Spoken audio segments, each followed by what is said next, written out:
All right. Again, I'm going to try to keep this a little more brief than the last videos. Seems like I ramble on a little bit more than I would like to. So let's just talk really briefly about cover letters. What kind of content do they need to have, and how do you format that? So let's start with formatting, because that's easy.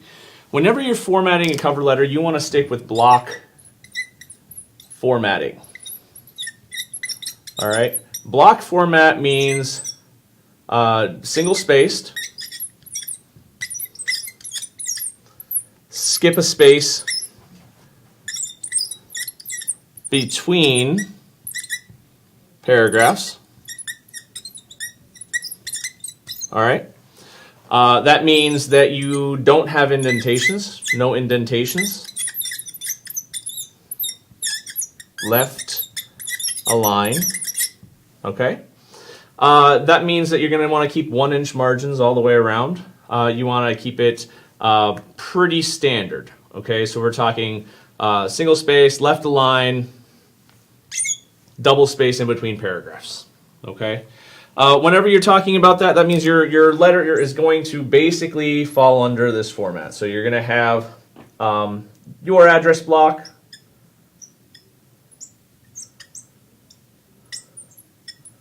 All right, your address block goes here. Then you have a date maybe. Then you would have inside address. That's the address inside the company. Your salutation, right? That's dear, sir, miss, whatever. Dear, and then you're going to have a colon. The colon's really important because that's a business letter thing. Then you're going to have all your paragraphs. You're going to be left aligned. You're going to skip a space in between each. No indentations until you get down to the bottom, and then it's the sincerely so-and-so, and that's all on left align, right? So that you don't want to have anything on the right-hand side of the page. Well, these lines are obviously going to go all the way across the page, right? But when you're talking about your signature and everything, you want all that to be on the left aligned. Everything is on that side of the page. Okay, so that's the basic format. Block format, single space, double space in between paragraphs, no indentations. Keep it to, 10 to 12 point font, depending on which font style you're using. They can kind of vary. Never go smaller than 10, and I don't really think you should ever go above 12 in a traditional business letter. Okay, so that's the kind of formatting I'm looking for. So please make sure that when you're formatting your cover letter, you're using the block format, and make sure that your letter is going to be formatted something like this. Everything left align on the left margin, okay?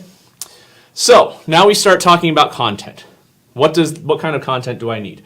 Now, I know cover letters are one of those things that people aren't writing as much anymore, given email and stuff like that. Sometimes when you're uploading to a job site, it doesn't require a cover letter, but it requires a resume. So some people are writing them, some people aren't. Generally speaking, though, if you have a good cover letter can make or break the application. And the reason is because it highlights your communication skills, and communication skills, even today, are the #1 transferable skill set that any employer has in pretty much any field. Okay, so let's talk about content. I like to work with a 4-paragraph structure. Paragraph number 1 is all about, why are you writing? So that is basically to answer 1, I'm writing to apply for this position with this company.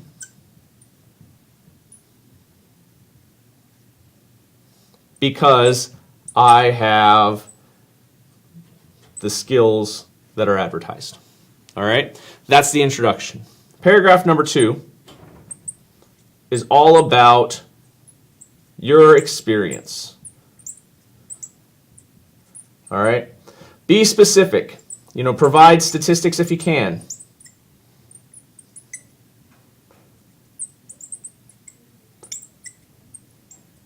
All right? And see if you can elaborate on things not addressed in cover letter. All right? Paragraph number 3, and this is the place where everybody seems to go wrong usually. It's all about the company. Why do you want to work for us or with us, right? Now, the reason why this is so important is because a lot of times when we're applying for a job, we forget that the employer isn't just looking for somebody who's capable of doing a certain task. They're looking for somebody who fits with their corporate culture, okay? So there are certain people that value similar things as your company, right? So, for instance, sustainability is a huge thing with 3M, and it's a huge issue here at University of Wisconsin Stout. So when you are applying to the University of Wisconsin Stout and you start to do some research about the company, the corporate culture, the institutional culture, you start to figure out that there are certain values, right, that the university as a whole kind of supports. And when you apply to that organization, you need to show that you fit, all right? It also goes to show that you're doing your research, right? If you don't research a company, you're going to end up making a fool out of yourself a lot of times. So generally speaking, this third paragraph is all about writing about why you want to work for that company. What do you know about them? Why do you want to work with them? All right, and then finally, paragraph number 4 is all about gratitude and an invitation. I know it's way down there. I hope you can see that. I think you can. Yes. Gratitude and an invitation to connect. So your final paragraph might read something along the lines of, should you have any questions, please contact me via roofmand@uwstout.edu, or contact me via phone at 814 blah, blah, blah, blah, blah, blah, blah. Okay? So that's an invitation for them to contact you, whatever, however you would like them to contact you, whether it be preferred through email or whether it be preferred through the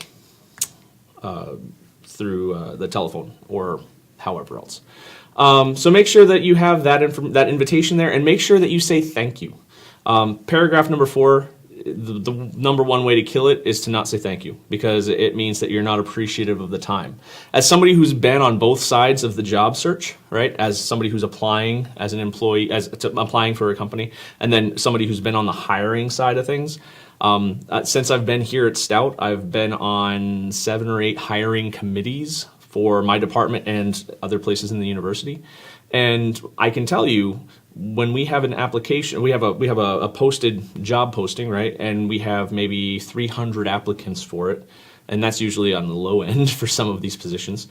So we'd have 300 people applying for one position, and some of them would say thank you and some of them wouldn't. And it takes a lot of time to go through all of those applications. So it makes a big difference, especially towards the bottom of the pile, when you get to an application that says thank you and an application that doesn't, because it says a whole lot about that individual and their character.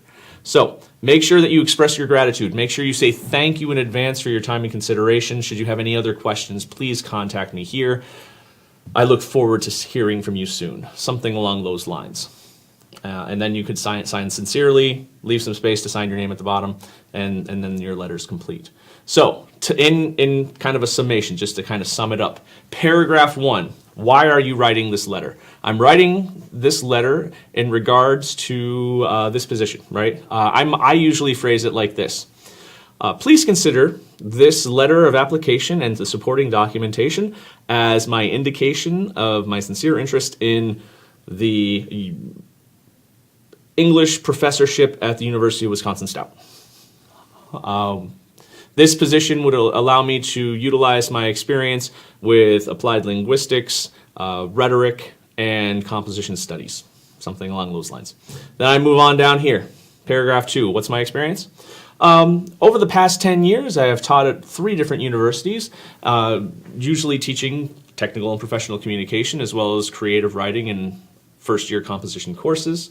In these positions, I've utilized multimodal pedagogy to try to reach out to students, blah, blah, blah, blah. All right?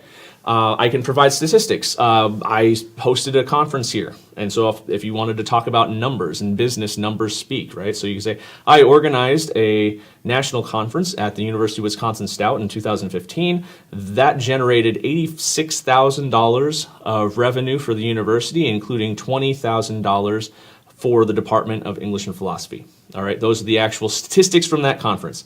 And so I could talk about that. So imagine if you're doing an event planning thing and you can talk about an event that you've actually planned, talk about revenue generated, talk about services provided, be specific, give us statistics if you have them, and elaborate on things that are addressed that are not necessarily fully addressed in the cover letter or in the resume.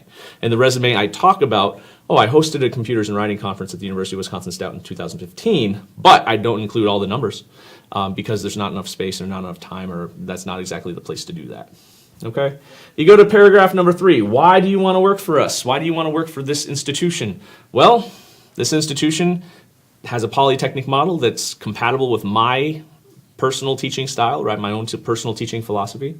I feel that learning needs to be relevant, okay?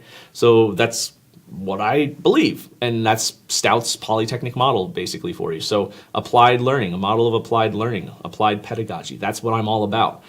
So that's why I want to work for this institution. I also believe in sustainability. I think that we should have as little impact on the world as possible, so I could talk about that. I can also talk about I don't know, just like the really great things that happen with Stout, right? Stout's a really great school. I could talk about that in reference to 3M or US Steel or any other company that I'd like to apply to. Talk about why you want to work for them, genuinely. Why do you want to work for them? And try to make it sincere and try to make it something that is specific, right? When my wife applied to 3M, one of the things that she talked about in her cover letter was their philanthropic efforts, right? They donate a lot of money to support the arts and to support innovation, and they support education and stuff like that. So those are things that 3M believes in. Those are things that my wife believes in, so that's what she writes about. The 4th paragraph, finally, gratitude. Thank you in advance for the opportunity to apply to this position. I trust that these materials will answer a lot of your questions, but should you have any more, please contact me at this email, at this phone number.